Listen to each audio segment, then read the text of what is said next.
were just going over that little pump that's on the sprinkler right there. Right now there's a cord, we might be hardwiring it. That cannot be turned off or unplugged. There'll be a little. I think it's best to hardwire it so nobody can say, hey, I need an outlet, even though there's one right beside it. And I need to there's a couple things I need breaker locks for yet, like that. Whether it gets unplugged or the breaker shut off, that keeps the air in the system and keeps the water back. So it's like crucial. And yeah, and I'll label. I'm really good about labeling, so I'll label everything on the panel as best I can, like all caps and exclamations. Do not turn off. And then everything else in here, the fan in the corner. If the temperature gets too high, the thermostat's supposed to kick the fan on, bring the room temp down. Go ahead. The one thing I questioned was that valve on there, the valve they put on that return duct up there. To me, it's opposite. It's open now. Okay, it's normally open, but to me it should be normally closed. Because to me, when the fan kicks on, then it should open. It's a return duct, right? So it's like when the system's not running, it should be closed, but it's not. Right now it's open. I wired it, but that's something that somebody's gonna need to look at. Because like I say, I wired it and I'm done. Yep. My wire's there and I'm like, since it's Really? two little wires, all I had to do is plug them in, so I was like, I'm gonna do it, so it's done. But I think that's backwards. We gotta do the low voltage to the AC condenser yet. They didn't set that yet, did they? Nope. Okay. So that's left. Other than that, pretty simple. Shouldn't have to worry about the water heater, or water softener, anything like that. Out here, your hose reels, they won't work until you turn this on. So that there's two motors, one for vacuum, one to run the reel up and down. Both turn on when you turn that up. And that side operates the exact same way. This fan has an issue at the moment, but Chad's supposed to be bringing me the new controller for it. But that's as simple as you leave it in auto all the time. It runs off of a gas monitor. Or if you know, or say it wasn't working, there is hand. Hand means force it on. So once that little controller gets replaced, it was working fine before. Once we replace that, you say, why is it smoky in here? You can turn it to hand, and that's like a bypass switch to turn it to on.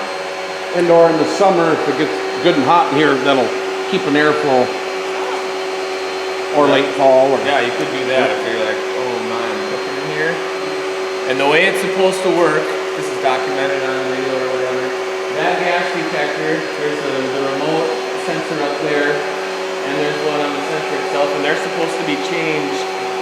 I don't know if it's every couple of years or what the directions say, but they call it a cartridge.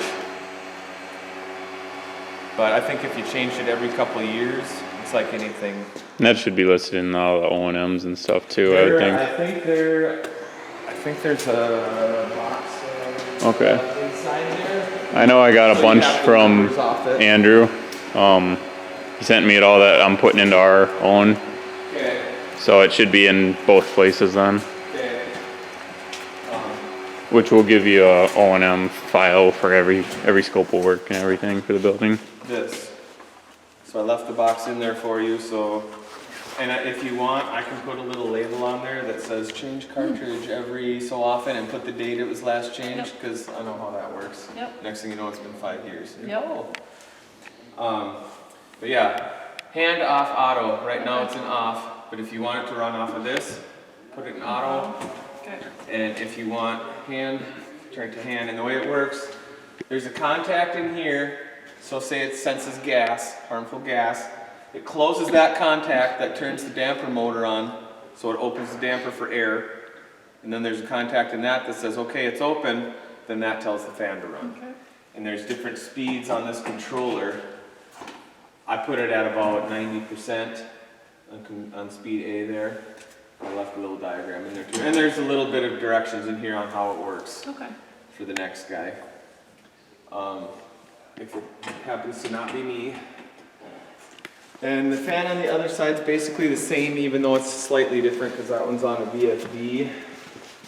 It's a different control system.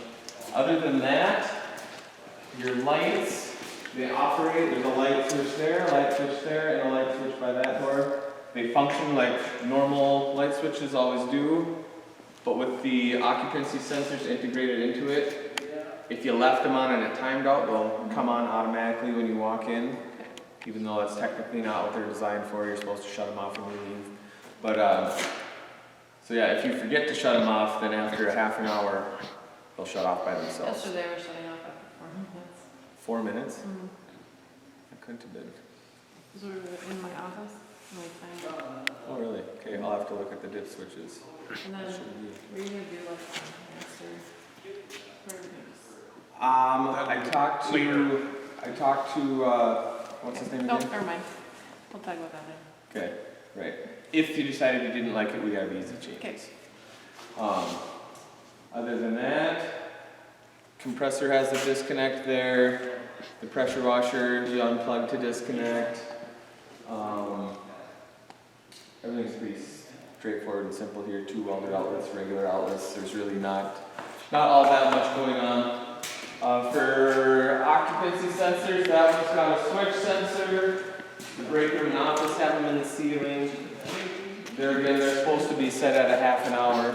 I went by what the directions said. It's not impossible. It's not exact, so if they're off, you'll just have to let me know.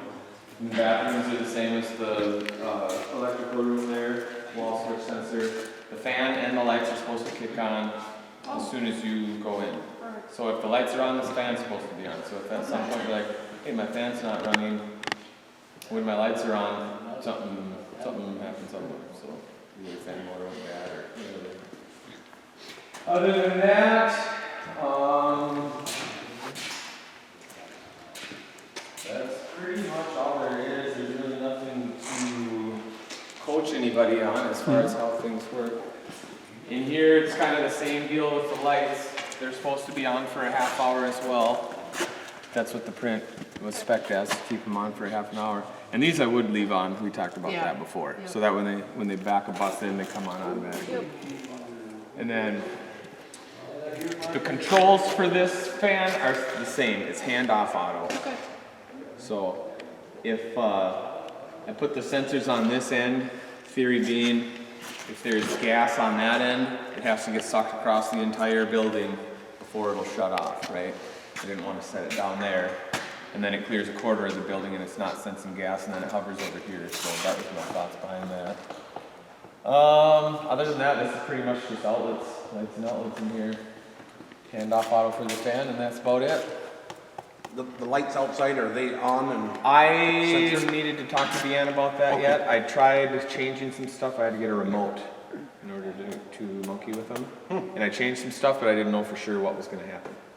So I'm sure I'll end up coming here after dark myself one day just to get it figured out, because it's impossible to do in the daytime when they're shut off on their own.